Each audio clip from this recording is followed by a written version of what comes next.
আমার হাতের এই ফোনটায় মাত্র 12 মেগাপিক্সেলের একটা ক্যামেরা সেন্সর আছে, যেটা বর্তমান সময়ের অনেক দামি দামি ফোনকে চ্যালেঞ্জ করতে পারে। অনেকে ডিজাইন দেখে বুঝতে পারছেন, কারণ এটা গুগলের লিজেন্ডারি পিক্সেল 3 এক্সেল, যেটা 2018 সালে রিলিজ হয়েছিল।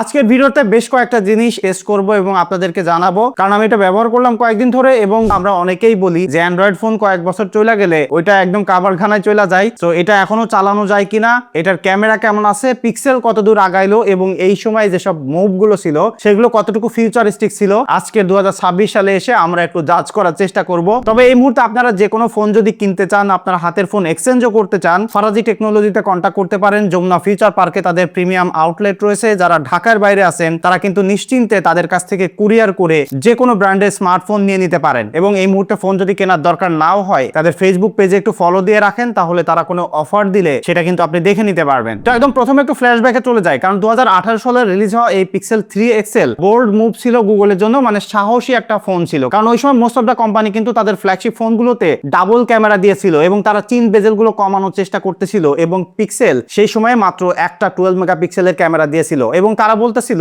যে শুধুমাত্র হার্ডওয়্যার না, সফটওয়্যার দিয়েও আসলে কাজ চালানো যায়। এবং এই ফোনটা সমালোচনা হওয়ার আর একটা কারণ ছিল কিন্তু এই যে নচটা দেখতে পাচ্ছেন, এখানে দুইটা সেলফি ক্যামেরা ছিল। তবে অ্যাপেলের মতো নচ তারা ইন্ট্রোডিউস করছিল, এবং এইটা ছিল তাদের হাইয়েস্ট ফ্ল্যাগশিপ ফোন। তারা অ্যাপেলকে ডিরেক্ট কপি করে বসছিল।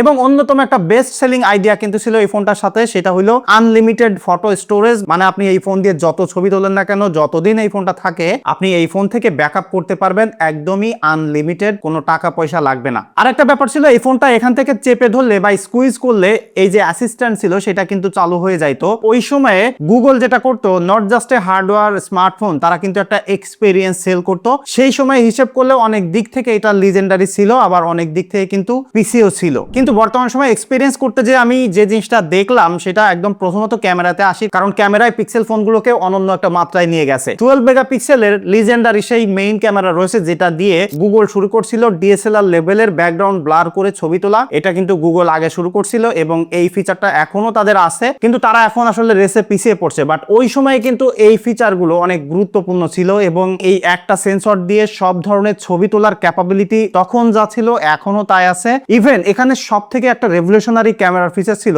নাইট সাইড, যেটা দিয়ে আপনি নাইট মুডে ডেডিকেটেডলি ছবি তুলতে পারবেন। এখন কিন্তু মোস্ট অফ দ্য ফোনে ডেডিকেটেড নাইট মুড থাকে, বাট স্টিল 26 সালে এসে 18 সালের এই ফোনটা দিয়ে নাইট মুডেও ছবি তুলে দেখেছি, অনেক ভালো ডিটেল প্রোভাইড করতে পারে। আর প্রপার লাইটে তো কোনো কথাই নাই। তবে যে জায়গায় পিছিয়ে পড়তেছে সেটা হলো এইচডিআর কন্ট্রোল করা, মানে লো লাইট হাই লাইটের ডিটেইল ব্যালেন্স করতে যে অনেকখানি ডার্ক করে ফেলে। তবে গুগলের ক্যামেরার যে ডিএনএ, যেটা থেকে তারা শুরু করছিল ডিএসএলআর লাইক একটা লুক, একদম ন্যাচারাল টোন, ব্যাকগ্রাউন্ড ব্লার করার, সেই ব্যাপারটা এখনো খেয়াল করা যায়। বিশেষ করে পোর্ট্রেট গুলো আপনারা একটু খেয়াল করেন, এই পোর্ট্রেটের যে ক্যারেক্টার, যে কালার, সেটা কিন্তু এখনকার যে পিক্সেল ফোনগুলো আছে সেগুলোতেও সিমিলার আছে। যদিও পিক্সেল 8 সিরিজ থেকে 9, 10 সিরিজে এসে সামান্য পরিবর্তন করে ফেলছে, বাট স্টিল আপনি পিকচার গুলো দেখলে বুঝতে পারবেন এটা পিক্সেলে ফোন দিয়ে তোলা। মানে এখনো 26 সালে এসে ভালো পিকচার কোয়ালিটি এটা প্রোভাইড করতেছে। সেটা আপনি এই মুহূর্তে অ্যারাউন্ড 30,000 টাকা বাজেটের যেসব ফোনগুলো আছে, ব্র্যান্ড নিউ, আনঅফিসিয়াল, অফিসিয়াল, সেগুলোর সাথে কম্পেয়ার করলেও এটাকে প্রিফার করবেন আপনারা অনেকেই। তবে যেটা বললাম, ডাইনামিক রেঞ্জ কন্ট্রোল করার ব্যাপারে ক্যামেরাটা অনেক পিছিয়ে পড়ে।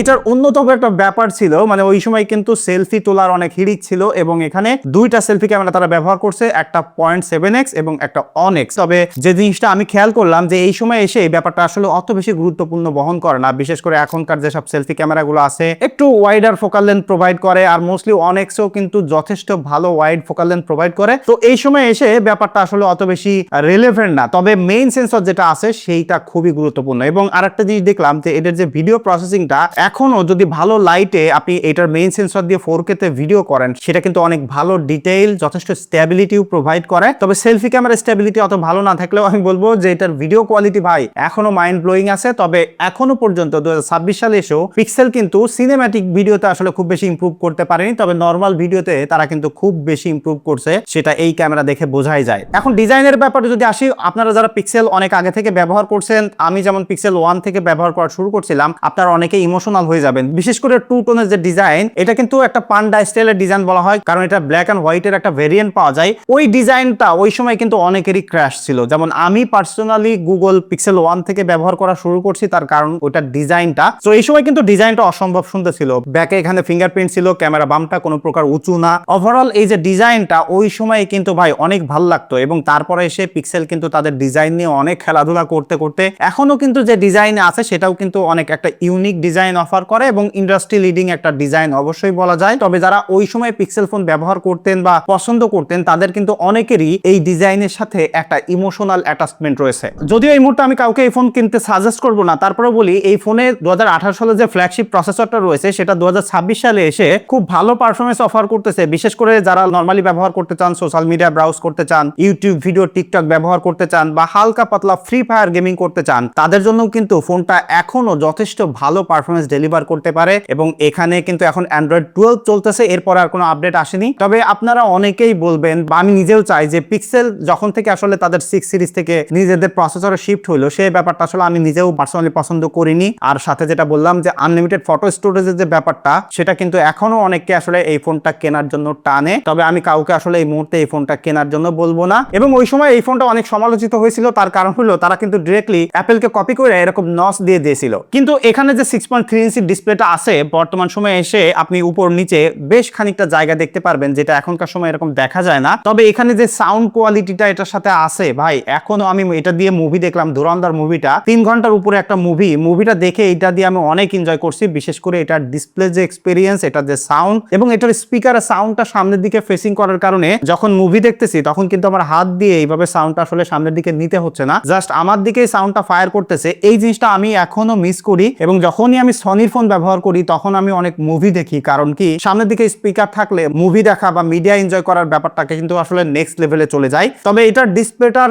যে দুর্বলতা পেয়েছি সেটা হলো আউটডোরে যখন ব্যবহার করতে গেছি তখন এটার ডিসপ্লেটা অনেক ডিম লাগতেছিল, মনে হচ্ছিল যে আলো অনেক কম, কারণ আমার পাশাপাশি আমি এখন 15 প্রো ব্যবহার করতেছি, এটার পাশাপাশি দেখতে যে ভালো লাগতেছিল না। লং টাইম ধরে একটা ফোন রিলেভেন্ট থাকতে গেলে কিন্তু সেটার সফটওয়্যার সাপোর্টটা খুবই গুরুত্বপূর্ণ। তার একটা কারণ দেখেন, এই ফোনটাতে অ্যান্ড্রয়েড 12 এর পরে শেষ হয়ে গেছে আপডেট, এখন মোস্ট অফ দ্য অ্যাপস এটার সাথে অপটিমাইজ না, যে কারণে আমি যখন ইউটিউব দেখতেছি বা ফেসবুক দেখতে যাচ্ছি এই যে নসের উপরের জায়গাটা এটা আসলে ইউজেবল থাকছে না। সো অ্যাপেলের ফোনগুলো লং টাইম ধরে রিলেভেন্ট থাকে বা রিসেল ভ্যালু ধরে থাকে, এটাও একটা কারণ যে তারা সফটওয়্যার সাপোর্টটা একদম অনেক আগে থেকে লং টাইম ধরে দেয়। তো সো দেখা যায় যে 3-4 বছর 5 বছর পরে যায় যখন একটা অ্যাপেলের ফোন আপনি ব্যবহার করতেছেন মনে হচ্ছে যে একদম লেটেস্ট যে আইফোন আছে সেইটার মতোই ইউআইটা, পারফরমেন্স একটু স্লো হইলেও স্টিল এক্সপিরিয়েন্সটা কিন্তু আপনার সিমিলার হচ্ছে। সো এই জায়গায় কিন্তু গুগলের ফোনগুলো পিছিয়ে পড়ছে বা গুগল পিছিয়ে পড়ছে, যেটা অ্যান্ড্রয়েডই পিছিয়ে পড়ছিল। এবং অ্যান্ড্রয়েড কিন্তু অনেক পরে এসে প্রমিস করতেছে যে 6 বছর 7 বছর করে সফটওয়্যার সাপোর্ট দিবে। তবে এই জায়গায় কিন্তু অ্যাপেল অনেক আগেই আগাইছিল এবং এখনো আগায় আছে আমি বলবো। তবে অন্যদিকে একটা জিনিস আমার এই ফোনটা ব্যবহার করতে ভালো লাগছে, সেটা হলো এখানে 18 ওয়াটের ফাস্ট চার্জ রয়েছে